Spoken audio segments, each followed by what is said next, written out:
Ceci est un livre audio autogénéré par Google. Historique, dirigé par Vincent Lagnol, avec Bruno Péquignot et Denis Rolland. La collection historique a pour vocation de présenter les recherches les plus récentes en sciences historiques. La collection est ouverte à la diversité des thèmes d'études et des périodes historiques. Elle comprend 3 séries. La première s'intitulant Travaux est ouverte aux études respectant une démarche scientifique, l'accent est particulièrement mis sur la recherche universitaire, tandis que la deuxième intitulée Sources a pour objectif d'éditer des témoignages de contemporains relatifs à des événements d'ampleur historique ou de publier tout texte dont la diffusion enrichira le corpus documentaire de l'historien. Enfin, la troisième, Essais, accueille des textes ayant une forte dimension historique, sans pour autant relever d'une démarche académique. Série Travaux. Jade Azoug-Montané, Dava à l'AFP, Histoire d'une agence de presse unique, 2020. Cécile Khalifa, Les Lusignans, l'île d'Aphrodite et la guerre. La défense de Chypre médiévale, 2020. Didier Chauvet, Franz von Papen, Les années au pouvoir, 1932 à 1934. Chancelier et vice-chancelier de Hitler. Un portrait politique, 2020. Frédéric Zarch, Une histoire des étrangers à Saint-Étienne.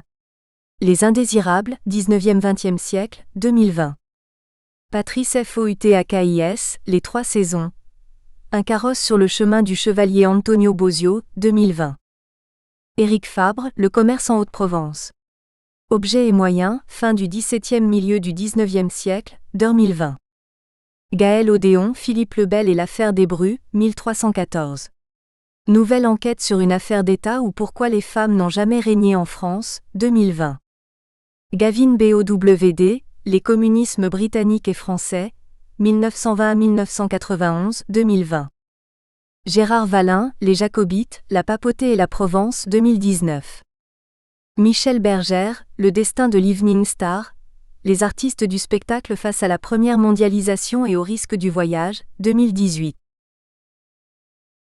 Cette recherche est l'occasion de rendre hommage et remercier ceux qui ont contribué à mon intérêt pour l'histoire judiciaire et pour l'histoire du droit et des institutions en terre coloniale. Au professeur Benoît Garneau pour m'avoir fait plonger dans les archives judiciaires de l'Ancien Régime. Au professeur Jean Barre qui m'a permis d'intégrer l'exigeante corporation des historiens du droit. Au professeur Éric Demarie, dont la confiance à mon égard ne s'est pas démentie depuis qu'il a enjoint de rejoindre les historiens juristes dits colonialistes. À ma compagne Stéphanie, qui supporte mon hyper-obsessionnalité quand vient le temps de l'écriture. Préface d'Éric Demarie.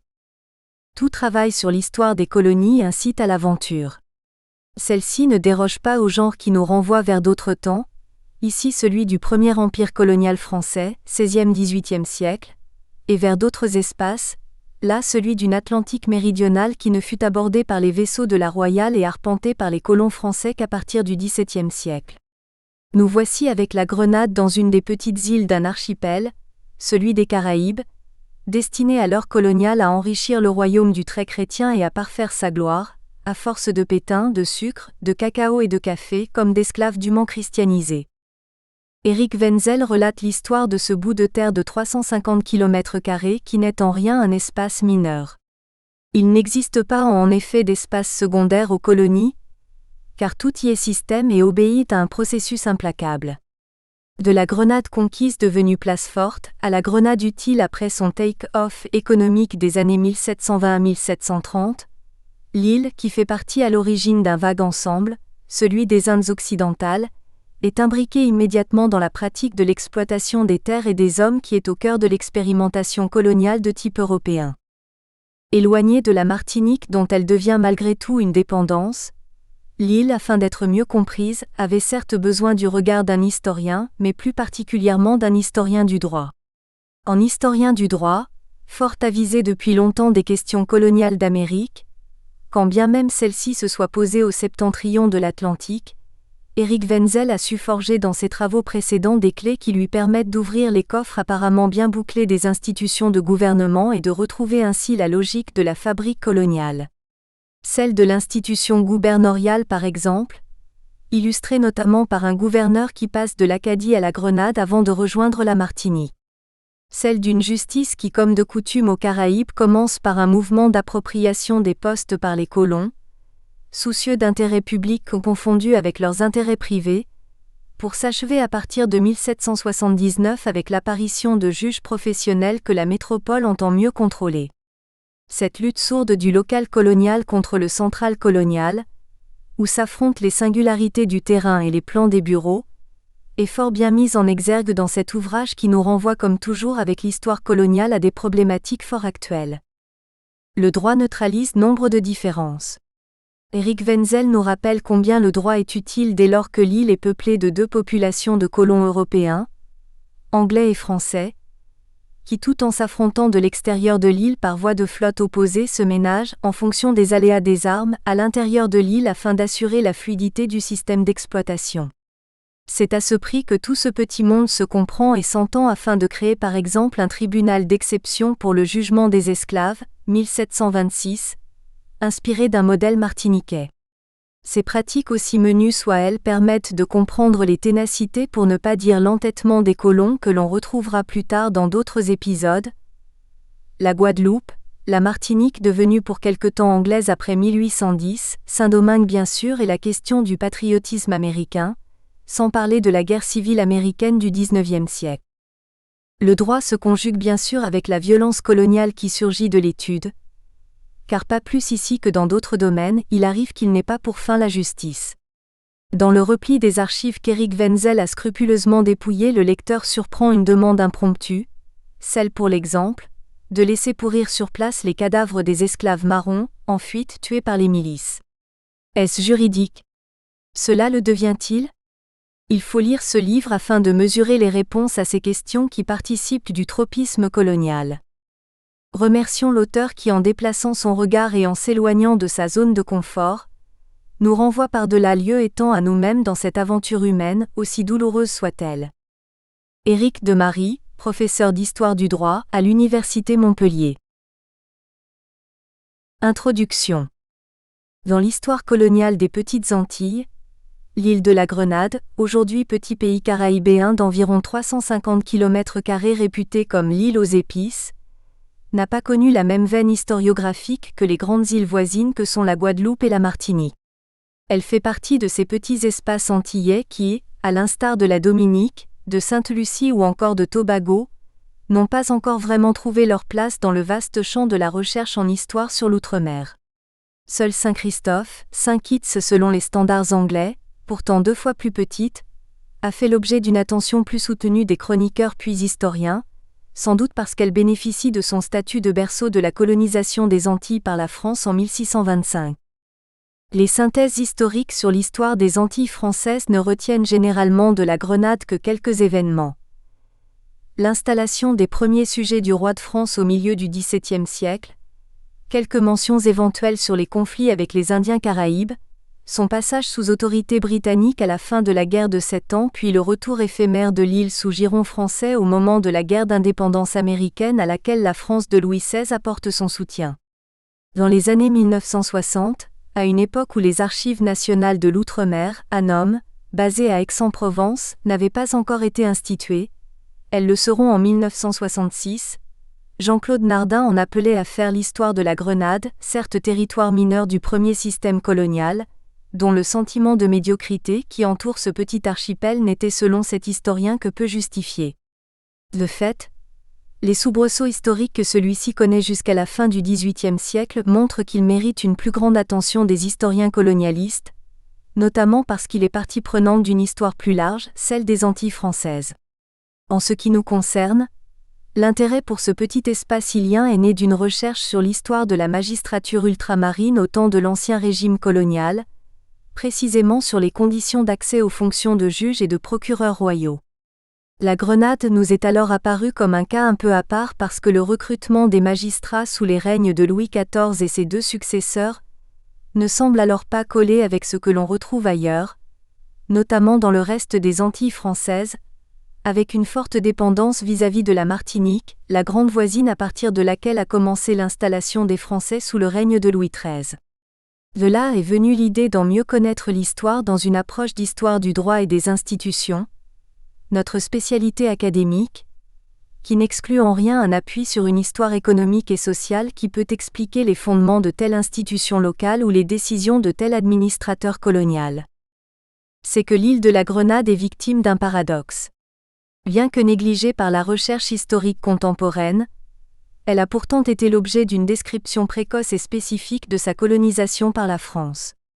Assez peu utilisée par les historiens intéressés par le premier système colonial, l'histoire de l'île de Grenade en Amérique, publiée anonymement en 1659, relate les 10 premières années de l'installation des Français depuis la Martinique et le premier long conflit avec les Indiens Caraïbes, en un temps où règnent des seigneurs propriétaires néanmoins assujettis à respecter les lois françaises et les usages déjà en vigueur dans les îles voisines.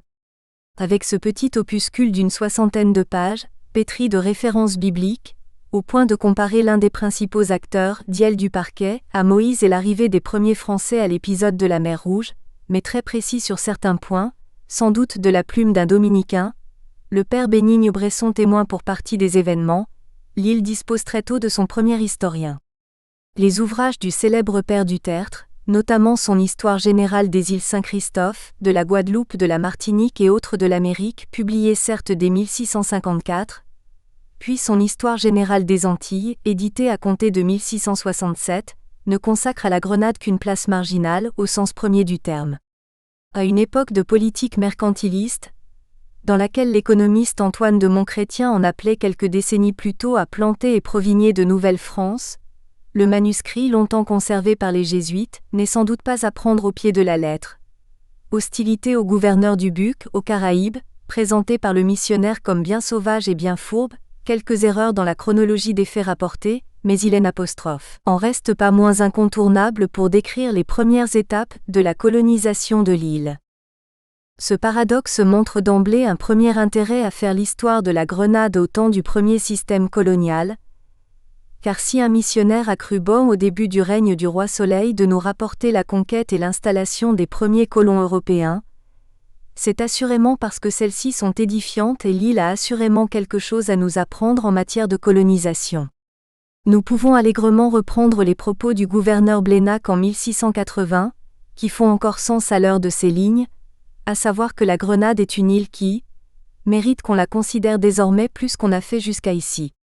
Un second intérêt tient dans le fait que cette petite île du vent, du fait d'une longue dépendance institutionnelle vis-à-vis de la Martinique jusqu'à la conquête britannique officialisée par le traité de Paris 1763, a constitué comme un mini-carrefour d'échanges en produits de toutes sortes, en hommes, colons et personnel colonial, principalement, mais également en institutions, nous le verrons. Aucun des cadres administratifs ou militaires en poste à la Grenade au XVIIe et XVIIIe siècle sont des Iliens du cru, à l'inverse de la Nouvelle-France ou des territoires voisins comme la Guadeloupe et la Martinique, ou la plus lointaine Saint-Domingue, malgré le fait que sa population était devenue plus nombreuse qu'on l'a longtemps imaginé. Sous le double régime français, 1649 à 1762 puis 1779 à 1783, l'île témoigne des échanges, à une échelle plus ou moins grande, que les colonies de l'époque entretiennent. La colonisation de l'époque moderne n'est donc pas seulement qu'un phénomène de subordination, de commandement et d'application d'ordres, de règles, de normes venues et imposées par la métropole. Elle est aussi un phénomène d'adaptation de ces mêmes ordres, règles et normes par les sociétés coloniales, institutions, colons colonisés, donc d'acculturation. Les colonies ne sauraient être liées à ce système général, celui de la colonisation, sans qu'à leur tour elles n'y influent d'une manière plus ou moins sensible. C'est donc de la juste combinaison de cette action et de cette réaction réciproque, métropole-colonie, que doit résulter la plus grande somme de biens communs, ainsi que l'écrit et en appel de ses vœux un Moreau de Saint-Méry à la fin du XVIIIe siècle. Surtout, les colonies bénéficient d'une autonomie plus ou plus moins forte qui fait que celles-ci construisent au moins partiellement leur propre histoire, leur propre développement. La chose est d'autant plus vraie que l'époque, celle de la monarchie absolue, n'est pas à l'imposition franche et stricte d'ordre par Paris et Versailles, mais plutôt à une politique de compromis parce que les colonies, à l'instar des provinces françaises, bénéficient de leur liberté, entendons leurs particularités et leurs privilèges, dont les conseils souverains puis supérieurs in situ se portent garants et que les sociétés coloniales savent parfois violemment rappeler sans jamais aller vraiment jusqu'à des manifestations de franche indépendance, comme le font les colonies anglaises nord-américaines vers 1770. Si Moreau de Saint-Méry rappelle la dépendance historique de Saint-Domingue envers la Martinique, dont il est certes un enfant avant de faire carrière dans ce que d'aucuns nomment la perle des Antilles, qui lui a longtemps fourni ses hommes, ses cadres, ses institutions, nous verrons que la chose est encore plus vraie pour ce qui concerne la Grenade. En réalité, et sur un plan plus large, c'est l'ensemble des Antilles françaises qui échangent alors, entre elles et avec les autres territoires constituant le premier empire colonial, expression aujourd'hui un peu critiquée et que certains historiens préfèrent remplacer par celle de premier système colonial, pour mieux réserver le terme d'empire à la plus grande France des XIXe et XXe siècles. Quoi qu'il en soit, la nouvelle histoire atlantique a ainsi montré des liens étroits, disons intercoloniaux, entre les espaces nés de la colonisation européenne engagée depuis le XVIe siècle. En ce qui concerne les colonies françaises, soit la Nouvelle-France, Canada, Louisiane et les Antilles Saint-Domingue, petites Antilles auxquelles on peut joindre la Guyane, celles-ci sont liées, entre autres, par de continuels échanges économiques. Ainsi, le Canada exporte vers les Antilles, et malgré les glaces hivernales, des denrées agricoles, céréales, farine, des apostrophes. Ailleurs, peu appréciés des Iliens du fait de leur médiocre qualité, nécessaire à la vie sous les tropiques et que la métropole ne peut pas toujours acheminer, de même que la morue tirée des pêcheries de Terre-Neuve et des abords du Saint-Laurent sert de nourriture aux esclaves des îles.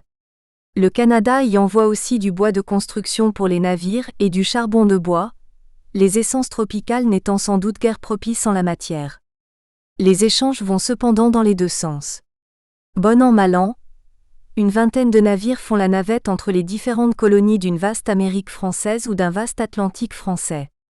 Une partie du personnel colonial navigue de la vallée du Saint-Laurent aux Caraïbes, voire jusqu'aux Mascareignes et au comptoir de l'Inde, et contribue à une histoire monde, pour ne pas dire une mondialisation. Ainsi, lors de certaines exécutions à la peine capitale ou de recours à la torture judiciaire, les magistrats en poste au Canada vont venir de Martinique ou de Guadeloupe, des esclaves noirs chargés d'officier comme bourreaux, avec la récompense d'une libération, du fait des difficultés de trouver dans la colonie des hommes volontaires pour effectuer cette fonction d'auxiliaire de justice au statut déshonorant.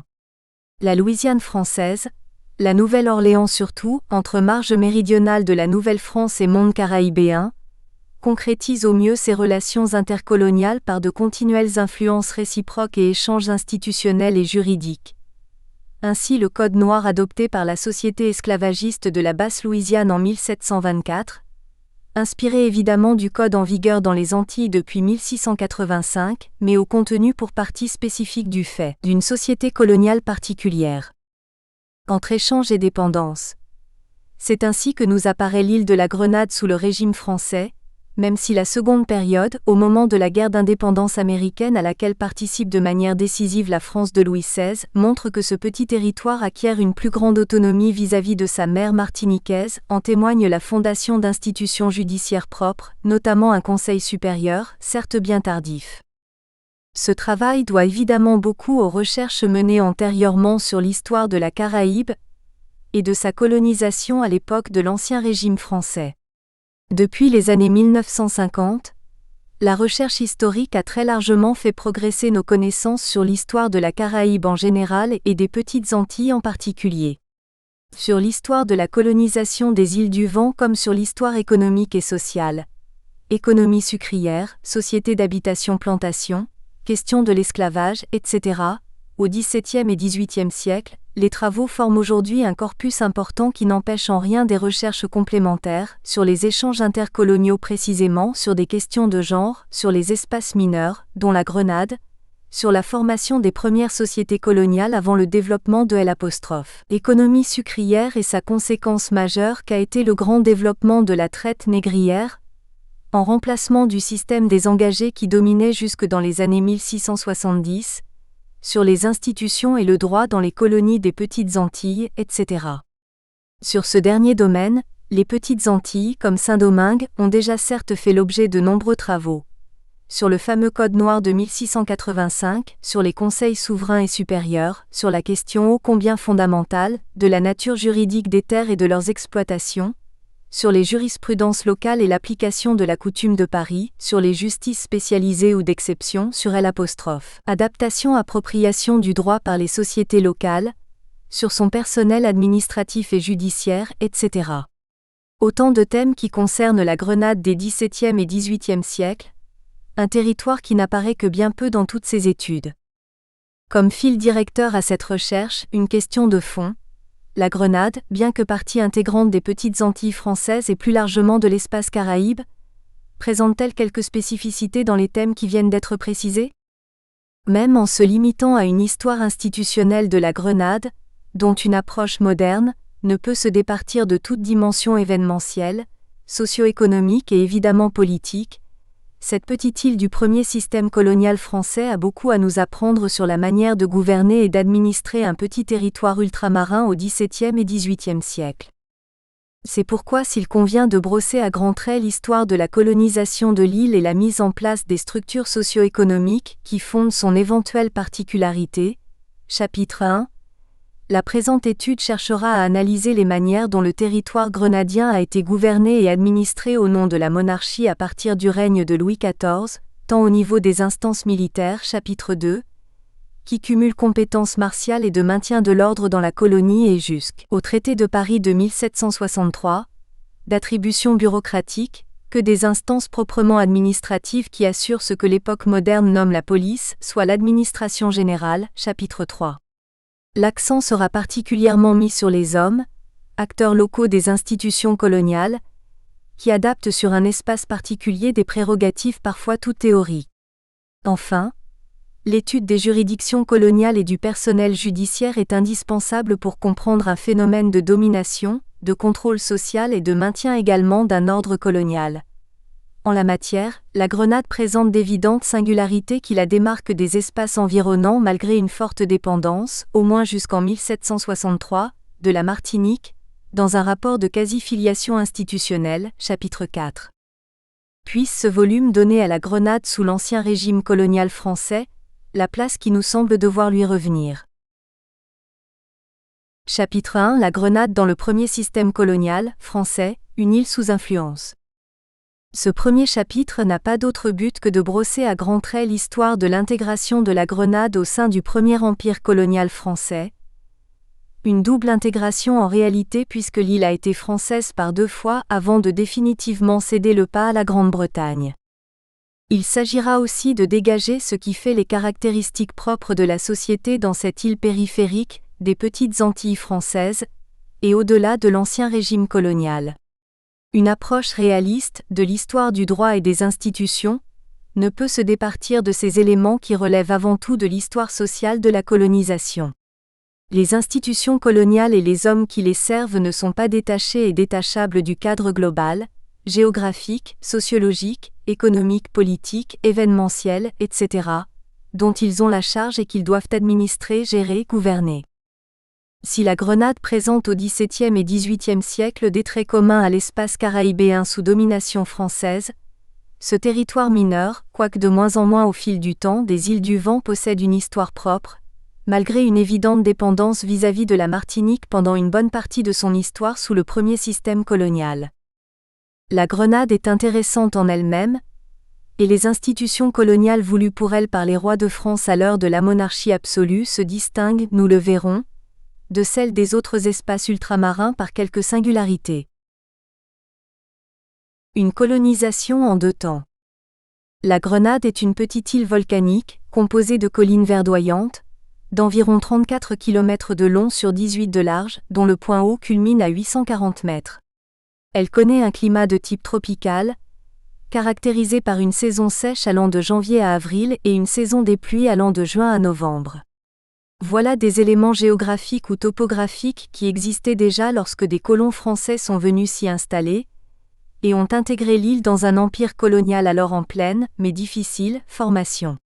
La colonisation des XVIIe et XVIIIe siècles a modifié les paysages de la Grenade, qui a retrouvé depuis une partie de son aspect originel. À l'époque moderne, une partie des Grenadines dépend administrativement de l'île principale. Il s'agit de l'île de Bécouya, aujourd'hui Békia, 18 km², partie intégrante de Saint-Vincent-et-les-Grenadines, et celle de Coriacou ou Cariacou, 34 km². Si la Grenade peut passer de nos jours pour un petit paradis exotique, il n'en a pas toujours été ainsi et l'île a été au cœur des tensions coloniales entre les grandes puissances européennes de l'époque moderne. La Grenade avant le traité de Paris, 1763. Une conquête de l'île à partir de la Martinique, le temps des seigneurs propriétaires. L'histoire de l'installation des Français à la Grenade au milieu du XVIIe siècle est à rattacher de celle plus générale et bien connue des Petites Antilles depuis les années 1620, dans le cadre d'une politique mercantiliste mise en place depuis le siècle précédent et dont les principes sont simples. Plus la France détient ou contrôle de territoire, plus sa part des richesses du monde est grande. Il ne suffit donc pas de commercer, il s'agit aussi et surtout de s'installer, d'où la fondation de colonies de peuplement dont la Nouvelle-France et les Antilles représentent une difficile réussite en cours, après les échecs d'implantation du siècle précédent, notamment au Brésil et en Floride. Après la prise de Saint-Christophe en 1625 par Longvilliers de Poincy, ou Poincy, île qui sera pour longtemps donnée à la Grande-Bretagne en 1713, traité d'Utrecht, les Français prennent possession de la Guadeloupe en 1635 et s'installent à la Martinique, conquise la même année par le célèbre flibustier Belin d'Esnambuc, premier gouverneur général des îles de l'Amérique depuis 1629. Longvilliers de Poincy, successeur de d'Esnambuc comme gouverneur général, est lui-même remplacé par Thoisy en 1645, le tout au nom et sous l'autorité certes du roi, mais surtout de la Compagnie de Saint-Christophe fondée sous l'égide de Richelieu, alors principal ministre, mais aussi grand maître de la navigation et du commerce. La Grenade entre dans l'histoire du premier système colonial dans les années 1640, lorsque Philibert de Noailly, seigneur de la Tour de Néron, gentilhomme bourguignon, entend mettre la main en 1645 sur cette petite île située dans la partie méridionale des Petites Antilles ainsi que sur les Grenadines. À la vérité, des projets plus anciens avaient déjà été imaginés. L'île avait été brièvement fréquentée par les Hollandais dans les années 1620. Poincy puis d'autres au début de la décennie suivante s'y étaient intéressés, mais la forte présence des Indiens Caraïbes et l'éloignement d'avec Saint-Christophe, la seule île conquise à cette période-là, avait fait reculer les prétendants. En juillet 1645, un accord est enfin passé avec la Compagnie de Saint-Christophe sur la promesse faite par Noailly d'y installer dès la première année 200 engagés et quelques ecclésiastiques indispensables à l'évangélisation des Indiens et au maintien d'une vie spirituelle décente sur place pour les colons. Vœu pieux en réalité car le gentilhomme bourguignon ne mettra jamais son projet à l'œuvre, sans doute du fait de l'impossibilité pratique de l'objet du contrat et de la concurrence d'un autre prétendant à la domination sur l'île, le fameux Diel du Parquet, 1606 à 1658. Cet écuyer et ancien capitaine au régiment de Picardie de vieille noblesse normande, il est originaire du pays de Caux, lié, neveu, à Belin d'Esnambuc, exerce les fonctions de capitaine général de la Martinique pour le compte de la nouvelle Compagnie des îles d'Amérique. Elle est fondée en 1635, depuis 1636. C'est lui qui envoie effectivement au début de 1649 un certain capitaine Larivière venir tâter le terrain. Le 20 mars de cette année, celui-ci, accompagné de 47 habitants de la proche Martinique, prend officiellement possession de la Grenade. C'est bien par le droit des armes, comme l'explique la relation anonyme de 1659, que Duparquet et ses hommes se font les maîtres d'une île qui intègre l'espace colonial français non en 1650, comme on le lit trop souvent, depuis les écrits du notoire père du Tertre, mais bel et bien une année plus tôt. Cette prise de possession se fait dans un contexte tendu. On rappellera ici brièvement les conflits entre les partisans du gouverneur général des îles Poincy, après le refus de celui-ci de céder sa place, et ceux de son successeur Thoisy, au point que la Compagnie des îles d'Amérique envisage en 1647 de vendre Saint-Christophe pour 90 000 livres tournois. En fait, c'est Diel du Parquet, ancien second de d'Esnambuc, qui achète pour moitié moins la Martinique et les petites îles adjacentes, Saint-Christophe, Sainte-Lucie, la Grenade, les Grenadines, le 27 septembre de l'année 1650 et pour 41 500 livres tournois, vente confirmée par le roi en août 1651. Prise dans le lot, la Grenade devient une seigneurie et son acquéreur un seigneur propriétaire AL', égal de ce qui se pratique pour certaines colonies anglaises d'Amérique septentrionale à la même époque. Au moment de l'achat, l'île est sous le commandement effectif de Maupas de Saint-Aubin, cousin du nouveau seigneur propriétaire, et qui gouverne au nom de la Compagnie des îles de l'Amérique, maîtresse des lieux seulement une année. Il est bon de préciser que si Duparquet, gouverneur particulier ou capitaine de la Martinique et allié de Thoisy, s'intéresse à la Grenade au mi-temps du grand siècle, c'est précisément parce que son, ou leur concurrent Poincy, tient, les îles situées dans la partie nord des Petites Antilles, ne laissant pas d'autre solution au neveu de Belin d'Esnambuc que de porter son attention sur les îles Cis dans la partie méridionale. Entre les deux zones et les deux parties en conflit, Charles Howell du Petit-Pré, 1616 à 1682, a la main mise sur la Guadeloupe, dont il est le gouverneur au nom de la Compagnie des îles de l'Amérique depuis 1643, et les petites îles des Saintes, la Désirade, Marie-Galante, achetées en 1649. Ces trois gouverneurs sont donc dans des conflits à la fois coloniaux et seigneuriaux. Duparquet ne vient en personne à la Grenade qu'à l'automne 1652, après un retour obligé en métropole du fait d'une santé chancelante. Si Dutertre explique l'arrivée effective de Duparquet par la demande des Indiens Caraïbes, qui auraient vu en lui un protecteur, la construction d'une première fortification dès 1651, voire plus tôt, dément cette affirmation quelque peu édulcorée si ce n'est naïve. Pour la relation anonyme de 1659, la vérité est bien différente. On y évoque plutôt la volonté de très tôt réduire les sauvages à l'obéissance et à leur éviter une éventuelle collusion avec les proches anglais, sur fond de rivalité coloniale. Quoi qu'il en soit, dès 1649, les conflits avec les indigènes sont latents et ne cesseront plus qu'avec la quasi-disparition de ceux-ci au XVIIIe siècle, nous en reparlerons. Précisons pour l'heure qu'en la matière, les liens avec la Martinique sont évidents. Chaque conflit ou expédition contre les Caraïbes dans la grande île proche est suivi de mesures similaires à la Grenade, comme une volonté de faire d'une pierre deux coups.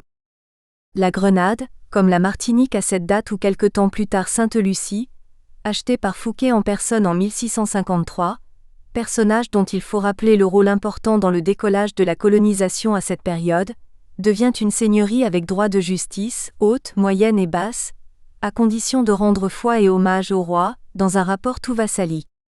La monarchie se réserve toutefois la politique religieuse qui prévaut en matière d'évangélisation des indigènes, ainsi qu'un droit de nomination, ou plutôt de regard, sur les officiers de justice qui devront y appliquer les lois en vigueur en métropole. Il est bien précisé que le gouverneur des îles d'Amérique nommé par le roi s'avisera de la gestion des îles concédées, et veillera notamment à ce que le commerce ne soit pas prétexte à une concurrence vis-à-vis de la métropole. Il y a bien une délégation de souveraineté, non un transfert et les premiers colons restent des sujets à part entière du roi. Il faut bien avouer que les visées de Duparquet sur la Grenade sont largement motivées par des considérations commerciales. Le nouveau maître de l'île, qui possède une flotte à son service, entend développer à son profit le commerce d'île en île plus qu'assurer la présence de la France dans cette partie des Antilles, au point d'être vilipendé par le ministre Colbert. La Grenade apparaît comme une annexe de la Martinique, et destinée à écouler une partie des denrées européennes nécessaires à la vie sous les tropiques au profit de son propriétaire. À la vérité, Poincy développe la même politique à Saint-Christophe. Quoi qu'il en soit, Duparquet reçoit les droits concédés naguère à la Compagnie par Richelieu en 1635 et 1642. Encore convient-il de préciser que Duparquet est à l'occasion de sa reconnaissance par le roi comme seigneur de la Grenade, en août 1651 élevé au rang de lieutenant-général des îles d'Amérique, autrement dit gouverneur, par le roi, dans un mélange privé-public typique de l'Ancien Régime. Il n'en demeure pas moins que la Grenade est une propriété personnelle dont son acquéreur peut à peu près librement disposer. Le 28 septembre 1656, Duparquet vend la Grenade et les grenadines à Jean de Faudoas, comte de Sérillac, pour 90 000 livres, empochant un joli dividende au passage.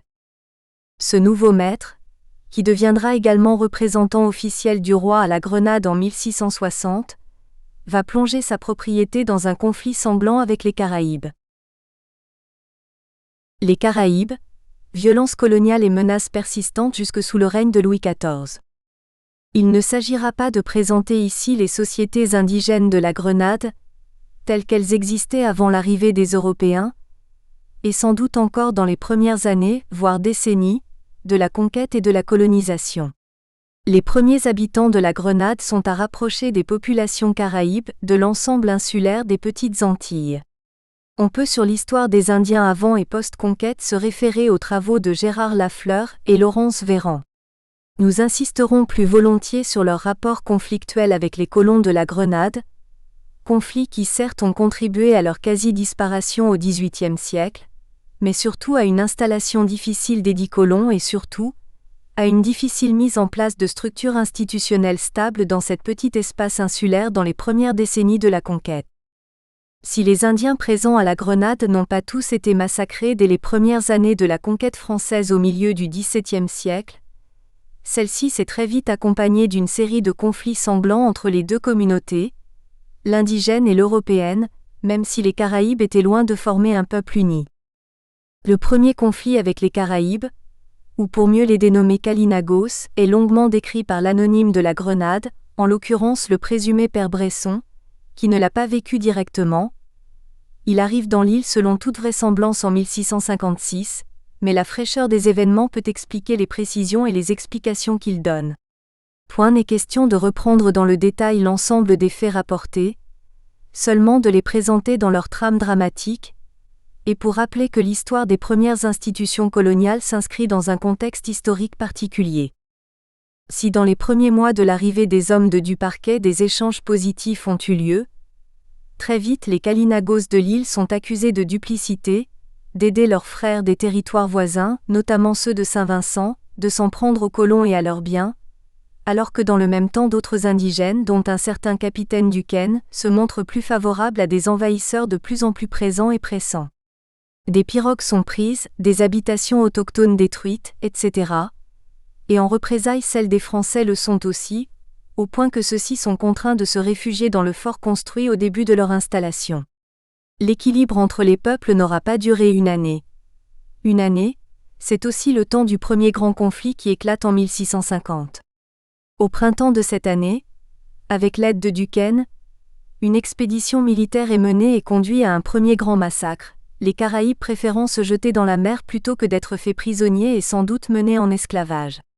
Alors que du taire très peu disert sur ces événements, le père Bresson, si tant est qu'il soit bien l'auteur de l'histoire de la Grenade, n'hésite pas à les relater avec force détail. 3 ans plus tard, le conflit reprend de plus belle et Marie-Galante est l'épicentre de cette nouvelle guerre qui touche l'ensemble de l'île sous le vent ou presque. Des missionnaires le paient de leur vie. La Grenade est sauvée par l'arrivée d'un contingent venu de Cayenne, mais plus d'une dizaine de colons sont tués néanmoins par un demi-millier d'Indiens en révolte. À l'été 1654, une nouvelle expédition punitive aboutit à un nouveau massacre de naturels dans la partie orientale de la Grenade, mais également à des tueries d'Européens en retour et ce jusqu'à l'automne. Duparquet est lui-même menacé à la Martinique par un fort parti de guerriers en septembre de cette année. Si les premiers temps du gouvernement de Sérillac sont plutôt calmes, l'année 1657 est des plus sombres. Aidé par les premiers nègres marrons de l'île, un problème appelé à devenir récurrent et qui montre au passage que très tôt l'île a été concernée par l'importation d'une main-d'œuvre servile, les Caraïbes harcèlent sans discontinuer les habitants de la Grenade pendant presque toute l'année civile.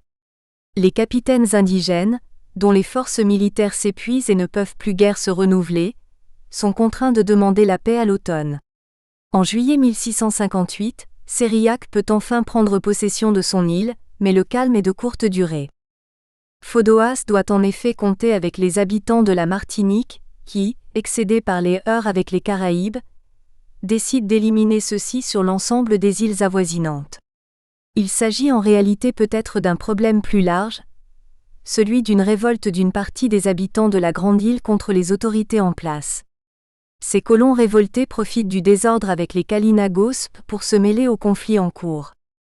Le gouverneur de la Grenade Dubuc, nommé en 1658, y perd la vie, passé par les armes à la suite d'un semblant de procès mené en toute illégalité par les insurgés, mais vraisemblablement avec l'accord du seigneur propriétaire qui l'accusait de félonie, de trahison et d'atteinte à sa personne.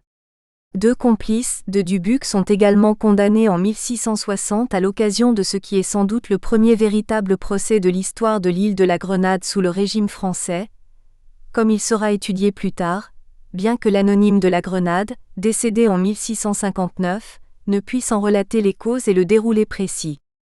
La question caraïbe n'en est cependant pas encore terminée, en témoignent plusieurs plaintes et remontrances des habitants de l'île jusqu'à la fin du règne de Louis XIV. Ainsi vers 1675, la menace semble encore bien réelle, avec quelques tueries de colons par les Caraïbes venus de Saint-Vincent, plus coriaces semble-t-il que leurs voisins devenus plus paisibles de la Grenade. Durant la décennie 1700 à 1710, plusieurs incidents parviennent aux autorités de la métropole. 2 colons tués. Après cette date, les Caraïbes, du moins ceux de la Grenade, semblent définitivement assagis, au point qu'en 1777, à l'heure de projets de reconquête de l'île par la France, les indigènes sont considérés comme de potentielles troupes auxiliaires contre les Anglais, un phénomène de jeu d'alliance bien connu en Amérique du Nord à la même époque, entre Français et Anglais puis entre Anglais et insurgents. Mais combien en reste-t-il à cette date ? Déjà au milieu du siècle, à une époque où les Caraïbes ont considérablement diminué sur un plan démographique, un mémoire précise qu'ils ne constituent plus une menace presque partout dans les petites Antilles. On notera toutefois que la Grenade n'a connu le développement de ses institutions coloniales locales qu'une fois le péril caraïbe à peu près maîtrisé. Avant les années 1670, l'île reste administrée de manière plutôt sommaire, même si des changements sont en cours depuis la décennie précédente. En effet, et quoi qu'il en soit d'une histoire dramatique de la rencontre, les Caraïbes ne sont pas directement responsables du changement d'organisation qui touche la Grenade dans les années 1660, après que le comte de Sérillac a vendu son île, avec les Grenadines, à la nouvelle Compagnie des Indes occidentales fondée par Colbert en 1664 pour la modique somme de 100 000 livres tournois, argent que L'. Intéressé ne touchera finalement en totalité que 8 ans plus tard. C'est maintenant la compagnie qui désigne le gouverneur de l'île. Le premier de cette nouvelle ère en est le sieur Vincent, personnage assez énigmatique et un peu falot qui restera toutefois 6 années, alors que les commissions de la plupart de ses confrères ne dépasseront généralement pas les 2-3 ans. L'île est cependant mûre pour quelques changements fondamentaux. De la Compagnie des Indes occidentales à la prise en charge de l'île par la couronne. Comme il sera précisé ultérieurement, la période de la Compagnie des Indes est celle de la mise en place à la Grenade d'institutions coloniales plus stables et renforcées, notamment un appareil judiciaire plus solide à compter du début des années 1670 et la consolidation des gouverneurs particuliers. Toutefois, c'est le passage sous administration directe du roi en 1674 qui fait de la Grenade une véritable colonie, à l'instar du reste des petites Antilles. Cette période d'absolutisme aboutit à comme conséquence la fondation du premier poste d'intendant des îles du Vent en 1679, préalable à un futur poste de commissaire ordonnateur, on pourrait dire intendant particulier, à la Grenade. Celle-ci intègre le système Colbert, celui d'une royalisation des établissements ultramarins, selon l'heureuse expression de l'historien Bernard Guénaud, et qui concerne déjà la Nouvelle-France depuis plus de 10 ans à titre comparatif. L'absolutisme est aussi fondé sur une volonté de contrôle des territoires d'outre-mer. Au vrai, la seconde moitié du XVIIe siècle n'offre pas grand-chose en termes d'histoire événementielle et politique à la Grenade, alors que l'histoire institutionnelle, on va le constater, coïncide avec le renforcement de fondations notables et déjà initiées, comme il vient d'être précisé, sous le contrôle de la Compagnie à Chartres. À la frontière du politique et de l'administratif, on peut noter la présence de quelques gouverneurs au comportement disons abusif ou vus comme tels, en but avec la population de l'île, à une époque où les Bretons se font bonnet rouge et rechignent à plier l'échine face aux gouverneurs de Chaulnes, entre autres exemples métropolitains. Jusqu'au début du XVIIIe siècle, la Grenade souffre de problèmes d'intendance, manque d'hommes, difficultés d'approvisionnement en produits européens comme en nègres, sans compter les menaces que font peser certaines puissances étrangères à une époque où la France est en guerre quasi permanente sur les théâtres européens. Il faut dire que la période n'est pas encore tout à fait propice à un grand décollage colonial, qui n'interviendra vraiment qu'avec la Régence. L'île se développe donc difficilement entre 1660 et 1700 et si elle reste partie intégrante du premier empire colonial français, c'est sans doute du fait de la prégnance des théories mercantilistes ou de son option du moment, le colbertisme, qui entendent faire du contrôle d'un maximum de territoire la clé d'un avenir meilleur pour la métropole. La Grenade n'en attire pas moins des convoitises extérieures, soit parce qu'il n'y a pas de petits profits pour des affaires avec la maigre population de l'île, soit par volonté politique de concurrence coloniale. Une présence française contestée, des incursions hollandaises et anglaises à la perte de la Grenade. Jusqu'au traité de Ryswick, qui place d'ailleurs la partie orientale de Saint-Domingue, Hispaniola, sous obédience française, les Antilles connaissent une intense activité corsaire, principalement hollandaise. Celle-ci est d'abord tournée contre les possessions espagnoles, surtout jusqu'en 1665, avant de s'intéresser aux îles sous autorité française, notamment depuis la petite île sous le vent de Curaçao, qui devient une plaque tournante de la course et flibusterie hollandaise. Nous espérons que vous avez apprécié cet aperçu. Pour continuer à écouter ce livre audio sur Google Play Livres, utilisez le lien dans la description de la vidéo.